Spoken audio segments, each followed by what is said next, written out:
पूजा, जिसकी अभी अभी शादी हुई है, अपनी आंखों में नई नवेली दुल्हन के हजार सपने सजाए अपने ससुराल की दहलीज पार करती है। लेकिन शादी की पहली ही रात उसके साथ कुछ ऐसा घटित होता है जो उसकी रूह तक को कपा देता है। एक ऐसा भयानक सच जिसकी उसने कभी अपनी सबसे डरावनी कल्पनाओं में भी उम्मीद नहीं की थी। सहमी और टूटी हुई पूजा जब अपनी आखिरी उम्मीद अपनी जेठानी कमलेश के पास हिम्मत जुटाकर अपना दर्द बयां करने जाती है तो सांत्वना के बजाय उसे इनाम में मिलता है चेहरे पर एक जोरदार थप्पड़। पूजा जमीन पर गिरकर बिलख बिलख कर रोने लगती है। आखिर एक नई नवेली दुल्हन के साथ इतना बड़ा धोखा और जुल्म क्यों हुआ? यह कहानी आपको झकझोर कर रख देगी और अंत में एक बहुत गहरी सीख भी देकर जाएगी। लेकिन इस खौफनाक रात तक बात कैसे पहुंची, इसके लिए हमें कहानी के पन्नों को थोड़ा पीछे पलटना होगा। कहानी की असल धुरी है कमलेश। कमलेश एक जिम्मेदार गृहिणी है जो एक भरे पूरे परिवार को संभालती है। उसके परिवार में उसका पति, एक छोटी बेटी, सास, ससुर, एक खामोश दादी और उसका देवर अरुण है। कमलेश के लिए अरुण सिर्फ एक देवर नहीं बल्कि उसके सगे बेटे से भी बढ़कर है।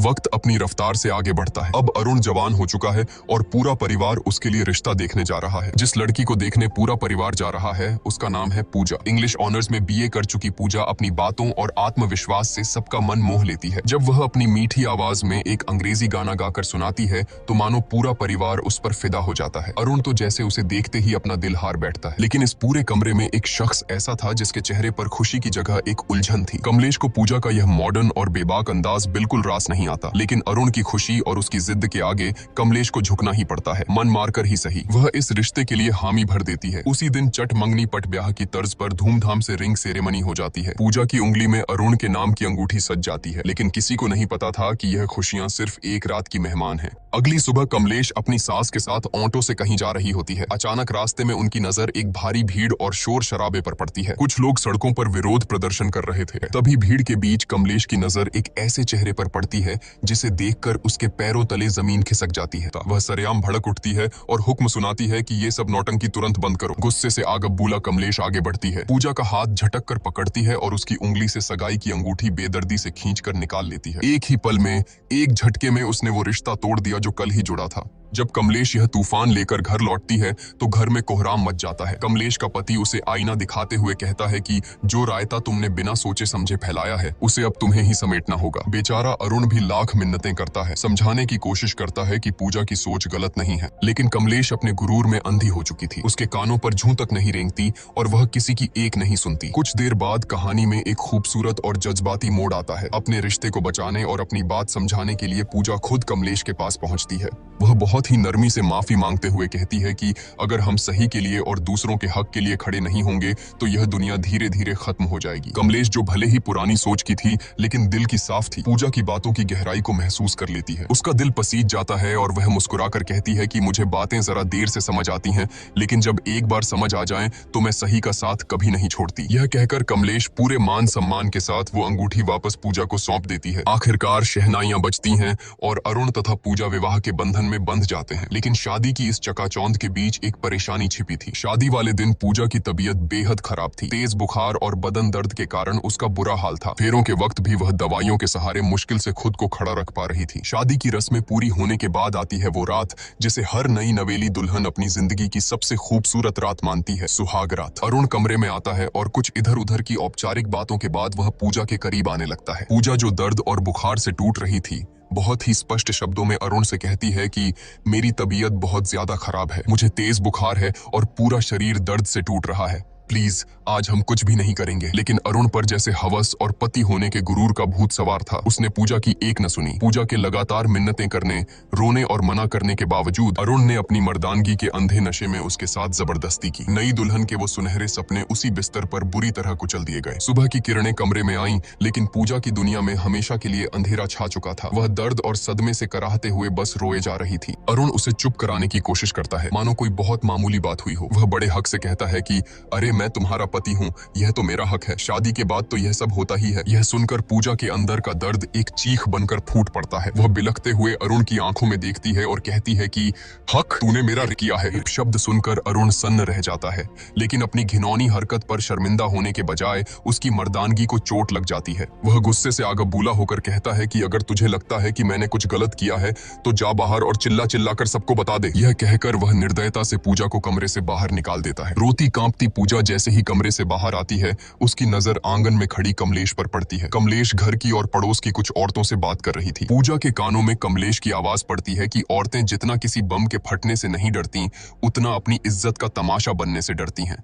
यह एक वाक्य पूजा के सीने में किसी जहरीले तीर की तरह चुभ जाता है। उसे तुरंत समझ आ जाता है कि जिस समाज और परिवार में वह खड़ी है, वहां अगर उसने अपना मुंह खोला तो उसे न्याय नहीं मिलेगा, बल्कि इस घर में उसी की इज्जत का सरेआम तमाशा बन जाएगा। समाज और बदनामी के इसी खौफ से हारकर एक जीती जागती हक के लिए लड़ने वाली लड़की अपने आंसू पीते हुए खामोशी से वापस उसी घुटन भरे कमरे में लौट जाती है। उसके मासूम दिल में कहीं न कहीं यह उम्मीद बची थी कि शायद अरुण को अपनी हैवानियत का एहसास हुआ होगा, शायद वह अपनी गलती मानेगा और उससे माफी मांगेगा। लेकिन अरुण का रवैया देखकर पूजा के पैरों तले बची खुची जमीन भी खिसक गई। पूजा पहले से ही असहनीय दर्द में थी, लेकिन अरुण ने अपनी हवस को प्यार का नाम देकर एक बार फिर उसके साथ जबरदस्ती की। पूजा अंदर तक टूट चुकी थी। उसे समझ आ गया था कि जिसे दुनिया पति पत्नी का प्यार कहती है, वह उसके लिए सिर्फ और सिर्फ एक वैवाहिक बल था, जिसके खिलाफ वह कुछ नहीं कर सकती थी। अगली सुबह कमलेश की नजर छत की बाउंड्री पर गुमसुम खड़ी पूजा पर पड़ी। पूजा की आंखों की वीरानी और उसका खामोश चेहरा देखकर कमलेश का दिल धक से रह गया। कमलेश के लाख पूछने पर भी पूजा ने रात का वह खौफनाक सच नहीं बताया। कमलेश समझ गई कि कुछ तो बहुत गलत हुआ है और वह बिना ज्यादा सवाल किए पूजा को उसके मायके छोड़ आई। मायके पहुंचकर पूजा ने सोचा कि शायद दुनिया में एक माँ ही है जो अपनी बेटी का दर्द समझ सकती है। उसने अकेले में अपनी माँ को बीती रात की सारी सच्चाई और अरुण की दरिंदगी के बारे में बता दिया। लेकिन जो जवाब उसकी सगी माँ ने दिया,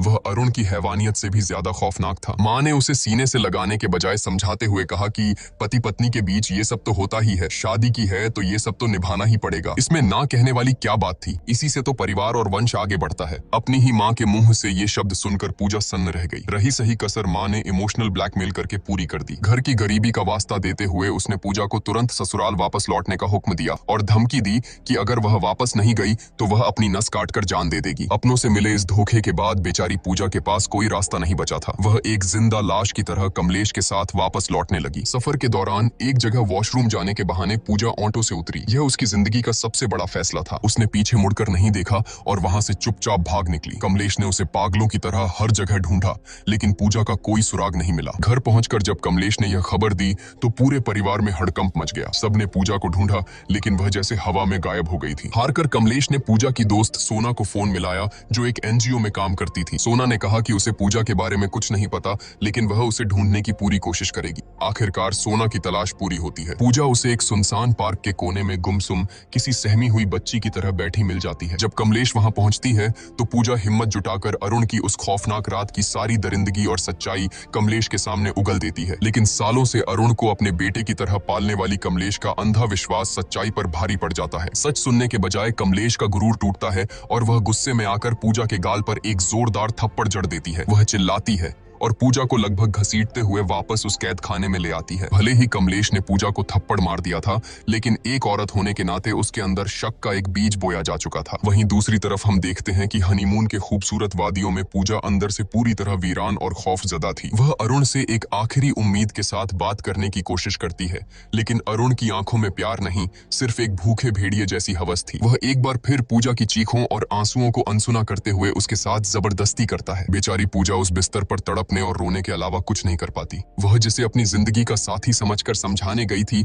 वह सिर्फ एक जल्लाद निकला। पूजा को उस रात पूरी तरह समझ आ गया था कि अरुण की नजरों में वह कोई पत्नी या प्यार नहीं, बस उसकी हवस मिटाने का एक बेजान जरिया भर थी। पूजा की जिंदगी एक जीते जागते नर्क में बदल चुकी थी। एक रात खौफ से कांपती पूजा खुद को बाथरूम में बंद कर लेती है। बाहर से अरुण दरवाजे को पीटते हुए उसे बाहर आने का हुक्म देता है। अंदर से डरी सहमी पूजा रोते हुए कहती है कि आज मैं तुम्हारे करीब नहीं आ सकती, मेरे पीरियड्स शुरू हो गए हैं। लेकिन एक हैवान के सिर पर सवार हवस को भला कोई कैसे रोक सकता था? अरुण का जवाब किसी भी इंसान की रूह का पाने के लिए काफी था। वह बेशर्मी और क्रूरता से कहता है कि मुझसे झूठ मत बोल, दरवाजा खोल, मुझे देखना है। यह सुनकर बाथरूम के अंदर खड़ी पूजा की जान सूख जाती है। उसे समझ आ जाता है कि यह दरिंदा उसकी कोई बात नहीं मानेगा। इसी खौफ और बेबसी के बीच पूजा की नजर वहां रखी एक ब्लेड पर पड़ती है और सीन यहीं कट हो जाता है। अगली सुबह घर में कोहराम मच जाता है। सबको पता चलता है कि पूजा अस्पताल में है और उसकी हालत बेहद नाजुक है। पूरा परिवार बदहवास हालत में वहां पहुंचता है।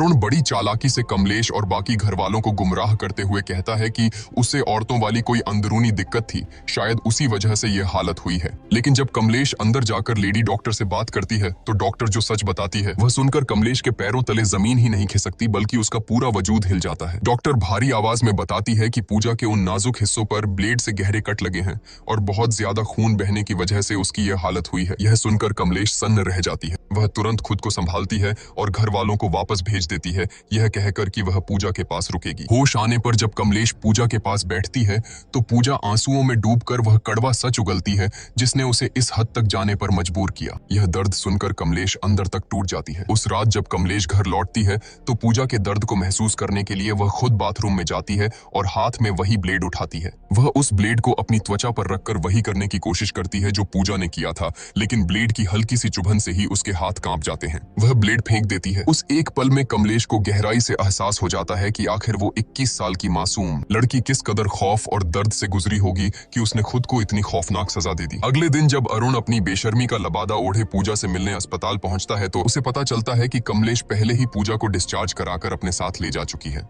अपनी पत्नी की इतनी गंभीर हालत के बावजूद उस जाहिल इंसान के दिमाग में सिर्फ एक ही बात चल रही थी। वह बेशरम होकर लेडी डॉक्टर से पूछता है कि अब मैं अपनी पत्नी के साथ इंटीमेट तो हो सकता हूं ना? यह घिनौना सवाल सुनकर डॉक्टर का खून खौल उठता है। वह डॉक्टर पूजा के वो खौफनाक घाव देख चुकी थी और जानती थी कि इसके पीछे कौन है। वह अरुण पर बुरी तरह भड़क जाती है और पूरी ताकत से चिल्लाते हुए कहती है कि बहुत ही नीच और घिनौना इंसान है तू, तेरे जैसे जाहिलों के आड़ में तो गोली मार देनी चाहिए। वह तुरंत सिक्योरिटी गार्ड्स को बुलाती है और अरुण को धक्के मारकर अस्पताल से बाहर फेंकवा देती है, यह चेतावनी देते हुए कि यह जानवर इंसान दोबारा मेरे अस्पताल के आसपास भी नहीं दिखना चाहिए। पूजा जो अपनी आंखों में शादी और एक नए जीवन के हजार सुनहरे सपने लेकर इस घर में आई थी, आज उसकी जिंदगी एक ऐसे भयानक नर्क में तब्दील हो चुकी है जहां उसका ही पति उसका सबसे बड़ा मुजरिम बन गया है। प्यार और हक के नाम पर पूजा ने जो झेला है वो मौत से भी बदतर था, लेकिन अब जब पूजा मौत के मुंह से वापस लौट आई है और उसे उस कमलेश का साथ मिल गया है जो कल तक उसी के खिलाफ खड़ी थी, तो अब आगे क्या होगा? आपके हिसाब से अब पूजा को क्या कदम उठाना चाहिए? क्या उसे अरुण को माफ कर देना चाहिए